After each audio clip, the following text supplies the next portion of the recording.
Today's reading is Joshua chapter 5. Chapter 5. The new generation circumcised.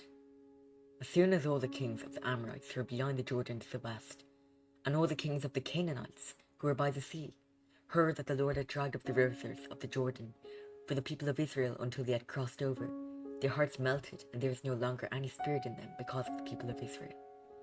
At that time the Lord said to Joshua, "Make flint knives and circumcise the sons of Israel a second time." So Joshua made flint knives and circumcised the sons of Israel at Gibeath Haralos.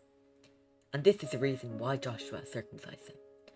All the males of the people who came out of Egypt, all the men of war, had died in the wilderness on the way after they had come out of Egypt. So all the people who came out had been circumcised. Yet all the people who were born on the way in the wilderness after they had come out of Israel had not been circumcised, for the people of Israel walked 40 years in the wilderness, until all the nation, the men of war who came out of Egypt, perished, because they did not obey the voice of the Lord. The Lord swore to them that he would not let them see the land that the Lord had sworn to their fathers to give to us, a land flowing with milk and honey. So it was their children whom he raised up in their place, that Joshua circumcised, for they were uncircumcised because they had not been circumcised on the way.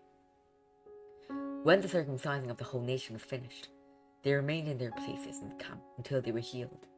And the Lord said to Joshua, "Today I have rolled away the reproach of Egypt from you." And so the name of that place is called Gilgal to this day. First Passover in Canaan.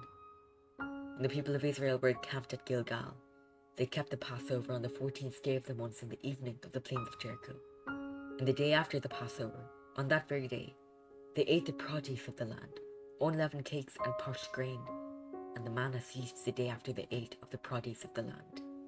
And there is no longer manna for the people of Israel, but they ate of the fruit of the land of Canaan that year. The commander of the Lord's army. When Joshua spied Jericho, he lifted up his eyes and looked, and behold, a man was standing before him with his drawn sword in his hand. And Joshua went to him and said to him, "Are you for us or for our adversaries?" And he said, "No, but I am the commander of the army of the Lord. Now I have come."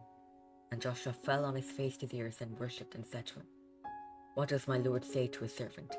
And the commander of the Lord's army said to Joshua, "Take off your sandals from your feet, for the place where you are standing is holy." And Joshua did so. This is the word of the Lord. Amen.